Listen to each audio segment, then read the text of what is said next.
அனைவருக்கும் அன்பான வணக்கங்கள், வாழ்த்துக்கள். இன்று அன்னையர் தினம் மாதிரியே செவிலியர் தினம் கூட. எப்படி அன்னையர் தினத்தை நாம என்றுமே அன்னையர் தினமா அனுஷ்டிக்கணும்னு நம்ம சொல்றோமோ, அதே மாதிரி தான் செவிலியர் தினங்கிறதே செவிலியர்கள் நர்ஸுடைய அவங்களுடைய சேவையையும் அவங்களுடைய அந்த தன்னலமற்ற சேவையையும் அவங்களுடைய நலனையும் நம்ம என்றைக்குமே போற்றணும். அதாவது 12/5/1820 தான் ஃப்ளோரன்ஸ் நைட்டிங்கேல் அப்படிங்கிற அம்மையார் 1820 12/5 இட்டலியில் பிறந்தவங்க. அவங்க தான் நர்ஸா செவிலியராக முதல்ல தன்னுடைய வாழ்க்கையை தொடங்கி இதுக்கு ஒரு ஊன்றுகோலாக இருந்தாங்க, எல்லாத்துக்குமே ஒரு வழிகாட்டியாக இருந்தாங்க. அந்த அம்மையாருடைய நினைவு பிறந்த தினத்தை தான் உலக செவிலியர் தினமாக இன்னைக்கு அனுஷ்டிக்கிறோம். அவங்க தன்னலமற்ற சேவை புரிஞ்சவங்க எல்லாத்துக்குமே. நம்ம படிச்சிருப்போம், கைவிளக்கு ஏந்திய காரிகை, லேம்ப் வித் த லேடி அப்படின்னு நம்ம படிச்சிருப்போம். அந்த அம்மையார் தான்.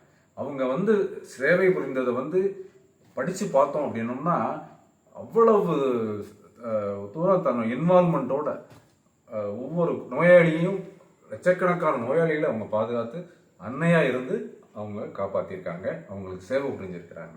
அது இன்னைக்கு பார்த்தீங்கன்னா நர்சஸோடைய சேவைகளை பார்த்தோம் அப்படின்னா, ஒரு உதாரணத்துக்கு கொரோனா காலகட்டத்தை நம்ம எடுத்துக்கலாம். பொதுவாக கொரோனா காலகட்டத்திலலாம் மருத்துவர்களும் சரி, செவிலியர்களும் சரி, சுகாதார பணியாளர்களும் சரி, இந்த 3 பேருடைய பங்களிப்பை மறக்க முடியாது, மறக்கக்கூடாது. அந்த அளவுக்கு அவங்க உழைச்சாங்க, அந்த அளவுக்கு ரிஸ்க் எடுத்து பண்ணாங்க.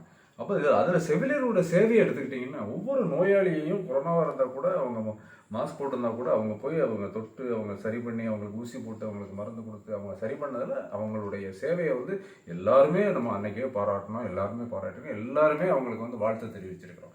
சென்னையில் கூட பார்த்தீங்கன்னா, அந்த ஒரு அப்பார்ட்மெண்ட்லேருந்து காலையில் கிளம்பி ஹாஸ்பிட்டலுக்கு போகிற டைம் பார்த்தீங்கன்னா எல்லாரும் பூலாம் பொறிஞ்சாங்க அவங்க மேலே. அவங்க கிளம்பி போகிறப்போ அவங்களுக்கு நம்ம செய்யக்கூடிய ஒரு மரியாதை. அவங்க அந்த அளவுக்கு செல்ஃபிஷ்னஸ் இல்லாமல் சேவை புரிந்தார்கள். கர்ப்பிணி பெண்களுக்கு டெலிவரி ஆகுதுன்னா அவங்க தான் தாயாக இருந்து பார்த்துக்கிறாங்க. அதாவது டெலிவரி ஆகி அது குழந்தை பிறந்து 2-3 நாள், ஒரு வாரமோ, அது வரைக்கும் அவங்க கூடவே இருந்து அவங்க கவனிச்சுக்கிறாங்க. அதனால செவிலியர் தினம்ங்கிறது என்னைக்குமே நம்ம அவங்களுடைய நலனை போற்ற வேண்டும், அவங்க நல்லா இருக்கணும்னு நம்ம வாழ்த்த வேண்டும். அந்த செய்தியை மட்டும் உங்களுடன் இன்றைக்கு பகிர்ந்து கொண்டதில் எனக்கு மிக்க மகிழ்ச்சி. நன்றி, வணக்கம்.